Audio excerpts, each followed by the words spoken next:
Everyone, welcome back to my channel. সবাই কেমন আছো? আশা করি সবাই অনেক ভালো আছো, সুস্থ আছো।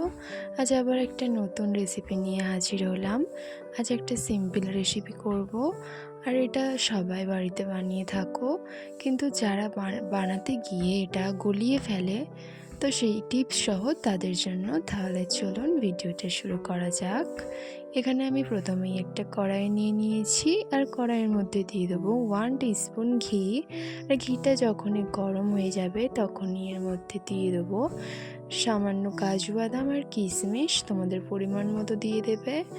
আর এটাকে ভালো করে নাড়াচাড়ার ভালো করে একটু ভেজে নেব। বেশি ভাজার দরকার নেই, এটাকে 3 থেকে 4 সেকেন্ডের মতো একটু ভেজে নিলেই হয়ে যাবে। বেশি ভাজলে কিন্তু ফ্লেভার নষ্ট হয়ে যেতে পারে। তো ভাজা হয়ে গেছে, আমি তুলে নিয়েছি। তারপরে যে ঘিটা এখানে আছে তার মধ্যে এখানে দিয়ে দেবো সিমুই। এখানে আমি 100 গ্রাম সিমুই নিয়ে নিয়েছি, আর সিমুইটাকে একটু নেড়ে চেড়ে লাল লাল করে ভেজে নেবো। সো বন্ধুরা, তোমরা এটাই করো না, হয়তো লাল লাল করে হয়তো ভেজে নিও না, কারণ ভেজে যদি নাও কখনো এটা গলে যাবে না দুধের সাথে দিলে।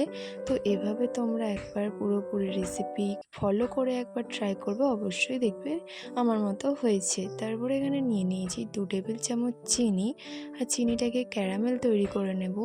তো ক্যারামেল তৈরি করতে নিশ্চয়ই সবাই জানো, চিনিটাকে নাড়তে নাড়তে একটা ব্রাউন কালারের যখনই এই ফ্লেভারটা আসবে তখনই কিন্তু এটা তৈরি হয়ে যাবে। তো তার মধ্যেই অ্যাড করে দেবো যে 1 লিটার দুধ নিয়েছি আমি এখানে, সেই 1 লিটার দুধ। তো আস্তে আস্তে এটা অ্যাড করে নেব, যাতে এটা খুবই গরম তাই আর কি।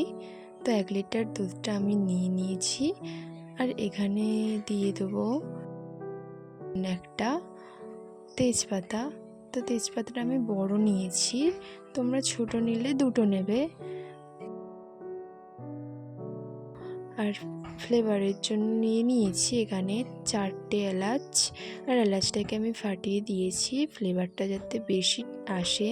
আর নিয়ে নিয়েছি সামান্য কেশর। বন্ধুরা, তোমাদের কাছে যদি না থাকে তোমরা এটা নাও দিতে পারো।